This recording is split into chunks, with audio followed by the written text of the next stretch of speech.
Olá, eu sou a Joana e sejam muito bem-vindos a mais um episódio de Iletrada. Hoje estamos a gravar no exterior, por isso é provável que hoje são alguns barulhos um bocado estranhos. Se houver alguma coisa demasiado alta vou cortar, portanto nem sequer se vão perceber. Hoje trago-vos 2 livros, não um, como é habitual, porque para um deles tenho muito pouco para dizer. E o livro sobre o qual tenho muito pouco para dizer é o Breviário da Vingança de João Nuno Azambuja. É um bocadinho estranho um livro tão grande e eu ter tão pouca coisa para dizer, não é verdade? Bem, então eu vou-me começar por me justificar. Eu tinha tido uma semana exaustiva no trabalho e o meu trabalho é meramente mental, portanto, quando digo exaustivo não é a nível físico, é a nível mental. E no fim de semana anterior eu tinha lido um Dark Romance, que foi uma leitura muito leve e que exigiu muito pouco da minha capacidade de concentração ou sequer de compreensão. Eu comprei este livro depois de ler uma crítica ao mesmo num jornal, já não me lembro qual, já nem sequer me recordo o que é que dizia a crítica, mas deixou-me extremamente interessada e eu fiquei a pensar que isto era algum tipo de livro teórico sobre um acontecimento que tinha ocorrido na Antiguidade Clássica. Contudo, depois quando eu já tinha o livro na mão e fui ver mais informações, era um romance. E eu fiquei, pronto, ok, é mais um livro da Guerra e Paz que vos trago, mais um livro que está obviamente mal classificado, porque mesmo que seja um romance, teria que ser pelo menos um romance histórico, não é? Porque não é só romance e já está, não é? Pronto, mas já falamos sobre a classificação deste livro mais à frente, porque eu tenho comentários sobre isso. E quero começar logo com o que eu comecei a sentir nas primeiras páginas, porque eu fui bombardeada com personagens a mexerem-se por espaços que se multiplicavam por toda a Europa, com nomes que eu não reconheço, porque, recordem-se, este livro é da altura dos romanos. As personagens não foram apresentadas de uma forma que me fizesse recordar do nome delas de alguma forma. Por exemplo, se me disseres que a Maria Júlia é filha da Alberta, que é casada com o Zé João, pronto, ok, já percebi. Agora aparece uma Maria Júlia que está numa precisão para mostrar as pessoas que foram tornadas cativas depois de uma batalha. Aparece-me o César, porque eu acho que pode-se chamar César ao Imperador Romano, que eu não me lembro o nome, qual é que era o senhor da altura. E depois aparecem-nos personagens que são tipo os bárbaros e as relações familiares entre uns e outros não são explicadas e eu fico, ok, e o que é suposto eu depreender daqui? Eu sinceramente, eu sei que estava cansada quando comecei a ler o livro, eu sinceramente penso que o autor não soube apresentar tanta personagem em tão pouco tempo e teve muito pouco cuidado com isso. Esta forma como a personagem e as histórias nos foram apresentadas deixou-me logo sem vontade de continuar a ler o livro, porque fez-me sentir inculta e burra. É quase como se fosse minha obrigação já conhecer de quem é que se está a ser falado e dos locais que estão a ser falados. É suposto eu ir à internet pesquisar? Se eu estou a ler um livro para aprender alguma coisa, porque é que não é o livro a ensinar-me e tenho que ser eu a ter iniciativa e a ensinar-me a mim mesma, sendo que eu nem sei se os acontecimentos que são retratados no livro efetivamente aconteceram ou não, ou se a história não passa de uma ficção histórica. Portanto, eu até posso ir à internet e não encontrar absolutamente nada porque é uma ficção histórica. Além disto, o escritor usa recorrentemente palavras que eu não faço a mínima ideia o que é que significam. E vocês podem dizer, Joana, mas isso é porque tu és iletrada. Eu acho que não é bem isso, porque, por exemplo, uma das palavras que ele usa é coeiros. Mas que porra são coeiros? Porque é quase como se ele estivesse a usar as palavras romanas. Sim, e há lá tipo expressões romanas pelo meio e não há tipo uma notazinha a dizer isto significa isto. É tipo do género, eu vou ler e vou fazer de conta que percebi. Não, eu não sei latim. Eu não tenho que saber latim para um livro que está escrito em português. Ok? Pronto. Quanto aos coeiros, pelo contexto do que está escrito, eu deduzi que eram fraldas. Mas não dá para pôr uma nota de rodapé a dizer que coeiros são fraldas, ou que são uma espécie de fraldas, ou que são uns panos quaisquer que eram usados na altura para fazer de fraldas. E, é assim, eu percebo. É assim, eu percebo que tem que haver aqui um bocadinho de... Eu percebo que eu não sei as palavras todas e o livro não tem que adivinhar as palavras que eu não sei. Eu só vos trouxe este exemplo, mas houve vários. E houve também as expressões em latim, que para mim não faz sentido quando o livro foi publicitado num jornal e foi publicitado de uma maneira em que é um livro que pode agradar a qualquer pessoa, que é para qualquer pessoa. Então não é. Então não é para qualquer pessoa, é para pessoas extremamente interessadas na antiguidade clássica e em pesquisarem caso seja necessário sobre acontecimentos que eu, lá está, continuo sem saber se são verdadeiros ou não, porque essa informação não está no livro, que é a cena que eu já trouxe esta crítica várias vezes. Não custa nada ao escritor, quando o livro é um romance ou é um romance histórico, escrever uma notazinha a dizer esta história é verídica, ou esta história é verídica em parte, ou esta história não tem nada de verídico, é uma imaginação da minha parte. Não custa nada e o leitor já sabe, ok, isto é uma história real e eu vou aprender alguma coisa com isto, ou isto não é uma história real, é só um exercício da mente do escritor. E a partir daí eu faço o que eu quiser com essa informação. Mas eu não percebo porque os escritores não o fazem. Por muito que eu tenha tentado ler este livro, acabei por não conseguir fazer. Não sei se cheguei sequer ao fim do primeiro capítulo, porque eu desisti na página 32. Um dos fatores que me fez desistir foi a inexistência da apresentação de personagens. Outro foi que as personagens são completamente inexplicadas, mas depois técnicas militares, batalhas e etc., quando nós nem sequer ainda estamos dentro da história, são-nos explicadas ao pormenor.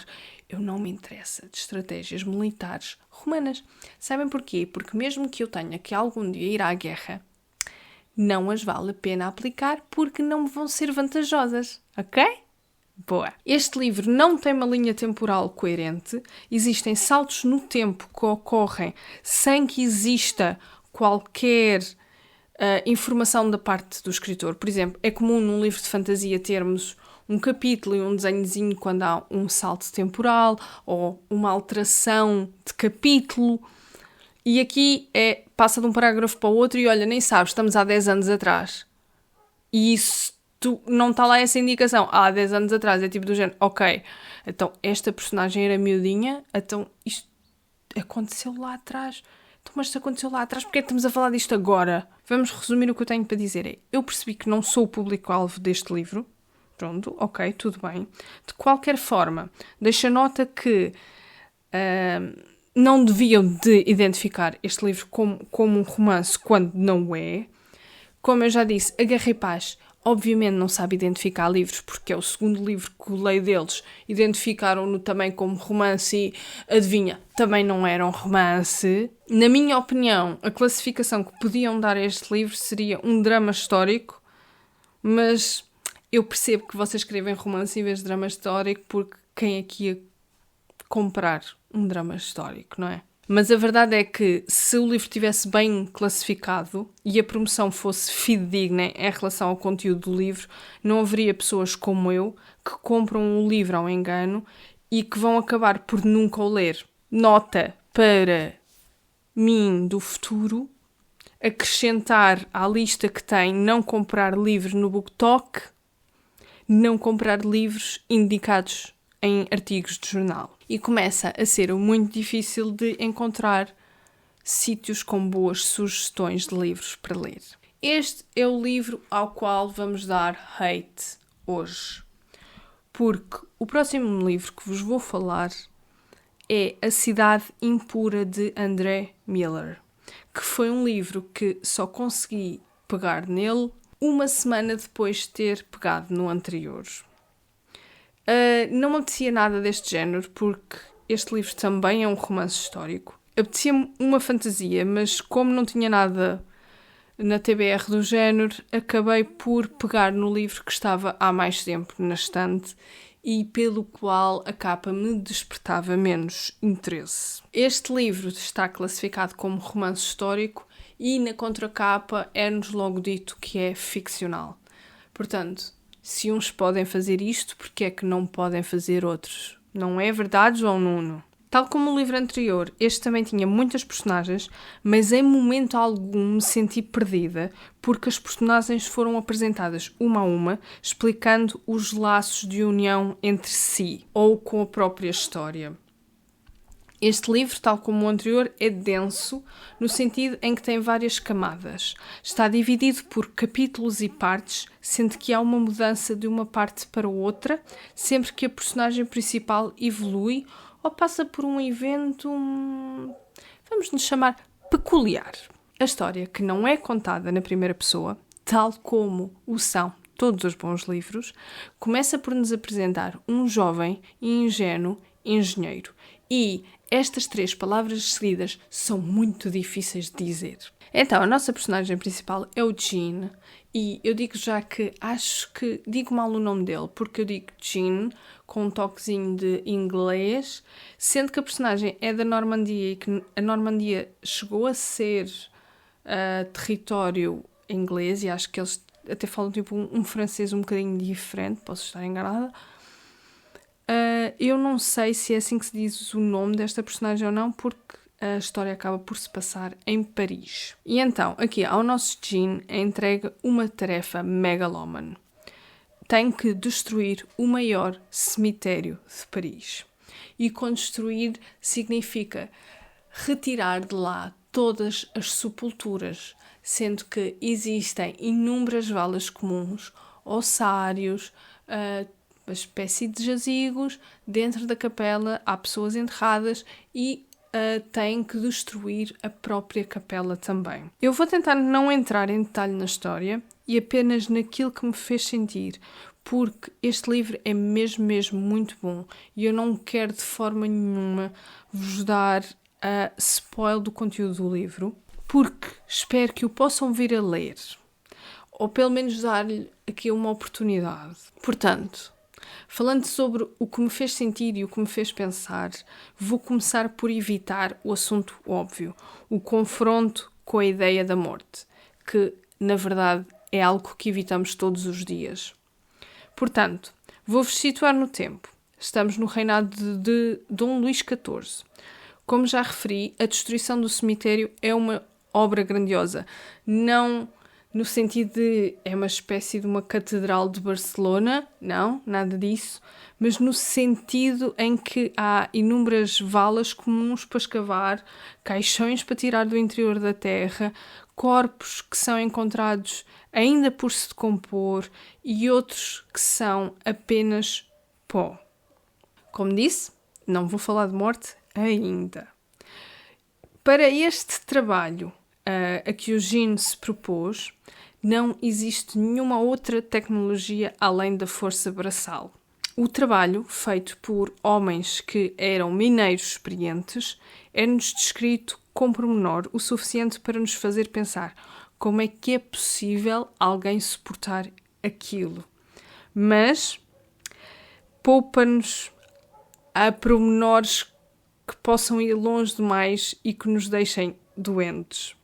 Os homens, os antigos mineiros, não deveriam ser mais velhos do que eu quando executaram aquele trabalho, mas os seus corpos estão completamente mutilados pelas vidas duras que levaram, pelo trabalho que executaram desde a infância, uma realidade fácil de esquecer que ainda hoje em dia existe, não é verdade? Sabem aqueles minerais que por norma são mais as senhoras que gostam de comprar, que dizem que atraem dinheiro, amor, prosperidade e tudo mais? E os diamantes, claro. Os diamantes também são incluídos aqui nesta categoria de pedras. É muito provável que não saibam, mas estes calhaus são retirados do interior da Terra pelas pessoas mais desgraçadas do planeta. Recebem menos do que cêntimos por cada pedra que encontram, arriscam a sua vida para nos darem algo que não passa de uma futilidade. Tendo em conta a forma como esses materiais são retirados do interior da Terra e pela forma como desgraçam a vida de crianças, mulheres e homens à sua nascença, na melhor das hipóteses, não atraem nada. E se atraírem alguma coisa, será apenas azar e infortúnio. E sim, eu sei que estas duas palavras são sinónimo uma da outra, mas eu queria dar aqui um bocadinho mais de ênfase ao facto de a forma como estes calhaus são obtidos ser extremamente... Eu nem tenho palavras. Mas basicamente vejam um documentário que existe no YouTube sobre as explorações de quartzo rosa em África e vão ver o quão horrível é, como as pessoas morrem dentro de buracos subterrâneos porque as minas são ilegais. Muitas vezes quem trabalha nestas minas são crianças e não têm ninguém para as ensinar, não têm noção do perigo, e são completamente exploradas pelos seus patrões, se é que se lhes pode chamar isso, porque basicamente só recebem dinheiro pelas pedras que encontram. E depois também existe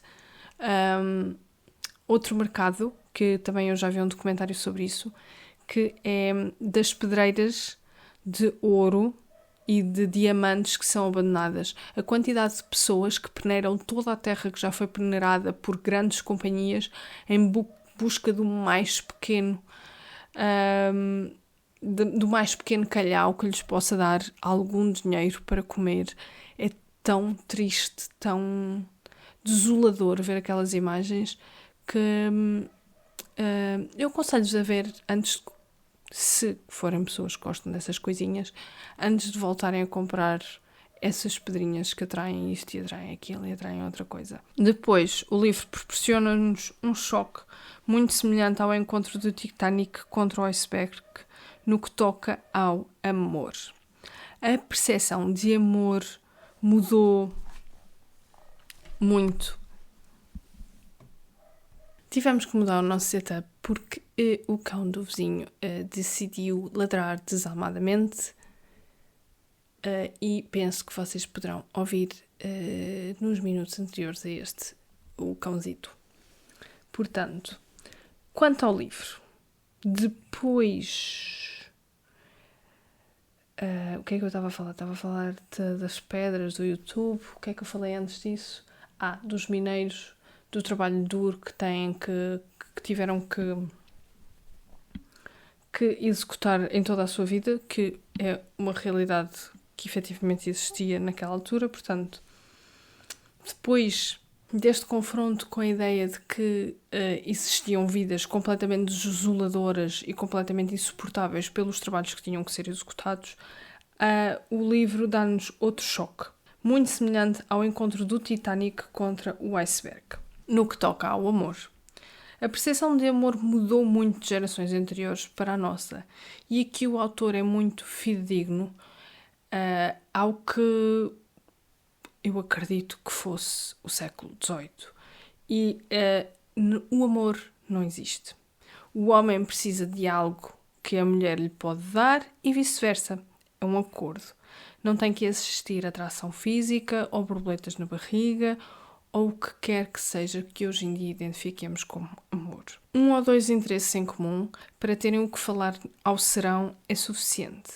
Uma versão de amor que seria asfixiante para qualquer um de nós. Tanto que o é que nos divorciamos quando acaba o amor. Se é que isso existe. E por esta altura em que eu li este livro, ouvi um episódio da Prova Oral em que o convidado comentou algo do género: nunca vivemos tantos picos de stress diários como hoje em dia. E eu olhei para o livro que estava a ler e disse para mim mesma: isto não é verdade. Talvez seja eu que esteja numa posição privilegiada por achar que as pessoas que me antecederam tinham situações de mais stress na vida delas do que eu, mas, de acordo com o livro que eu estou a ler, podemos ver que esta frase não é verdade quando vemos as personagens a passearem pelas ruas do país e serem brutalmente atacadas com palavras de outras pessoas que também frequentam estas ruas, quando contam as moedas da sua carteira para saber se têm o suficiente para comer, quando apresentam a sua carta de demissão e lhes dizem que não é por lhe pagar um ordenado que é mais do que um escravo, quando passam meses e meses a dormir dentro de tendas cobertas de neve porque não podem voltar para casa porque o seu trabalho é ali. Quando se é sexualmente agredido e não há polícias ou justiças a quem recorrer. Os exemplos que dei anteriormente estavam escritos no livro e o próximo não. Imaginem-se numa casa com paredes de terra, telhado de como, que não conseguiram arranjar no verão por falta de dinheiro. Chove a potes, quer lá fora, quer no interior da vossa casa. O marido foi trabalhar ou beber copos para a taberna. Só saberão aonde foi quando for de noite e chegar a casa a trasandar a álcool ou a suor. As crianças gritam e correm, umas com as outras, naquele espaço tão pequeno e insalubre.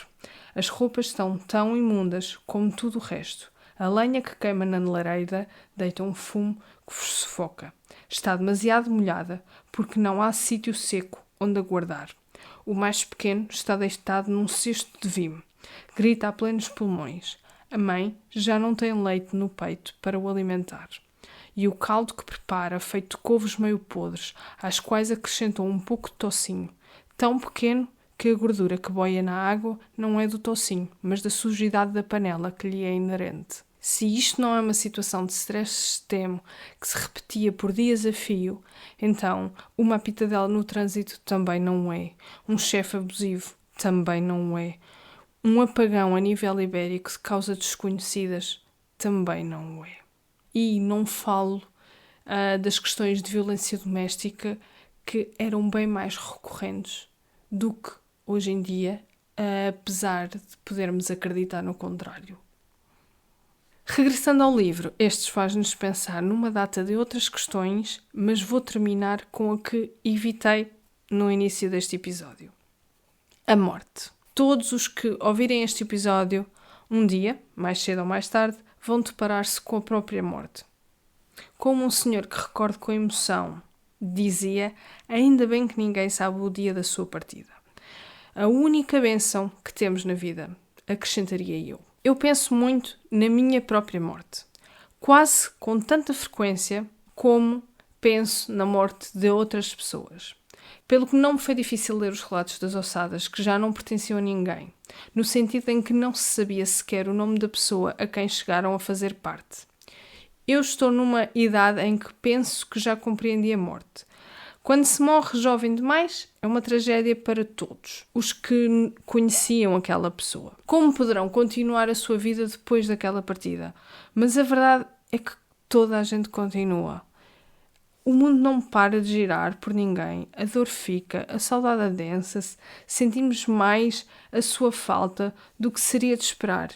Mas a verdade é que quem morre novo poupa-se a ver-se definhar aos poucos, a perder as suas competências enquanto a morte se recusa a fazer o seu trabalho. Discute-se heranças mesmo antes do coração parar de bater, e tudo o que tínhamos de valor acaba no lixo, já não tem valor para mais ninguém. Cobre-se tudo de terra, tanto o morto como as suas coisas, só que em lugares diferentes. Tal como os nossos corpos se decompõem, também o que somos acabará por desaparecer. Quantos de nós sabem o nome dos nossos bisavós? Do que gostavam? Eu sei muito pouco. Nem o nome consta na lista breve de coisas que sei. As pessoas que geneticamente são tão semelhantes a mim. Bem, pelo menos posso orgulhar-me de conduzir de forma semelhante à minha bisavó.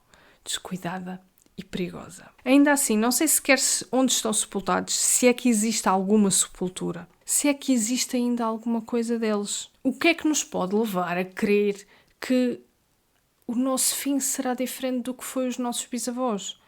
Porque é que haveria de alguém de se preocupar em continuar o nosso legado, seja ele qual for. O único consolo que a morte me traz é que é justa.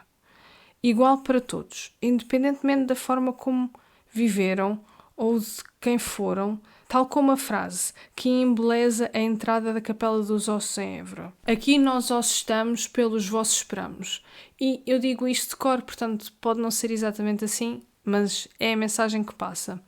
Além de vos deixar este livro como recomendação para o mês de hoje, sei que existem várias capelas adornadas apenas por ossos e caveiras, tanto no nosso país como fora dele, que recomendo que visitem para se lembrarem ou relembrarem da vossa pequenez. E em cima disso, digo-vos ainda que, com os vossos ossos, ninguém vai ter o cuidado de os usar para fazer um monumento, pelo que tudo o que serão um dia é pó.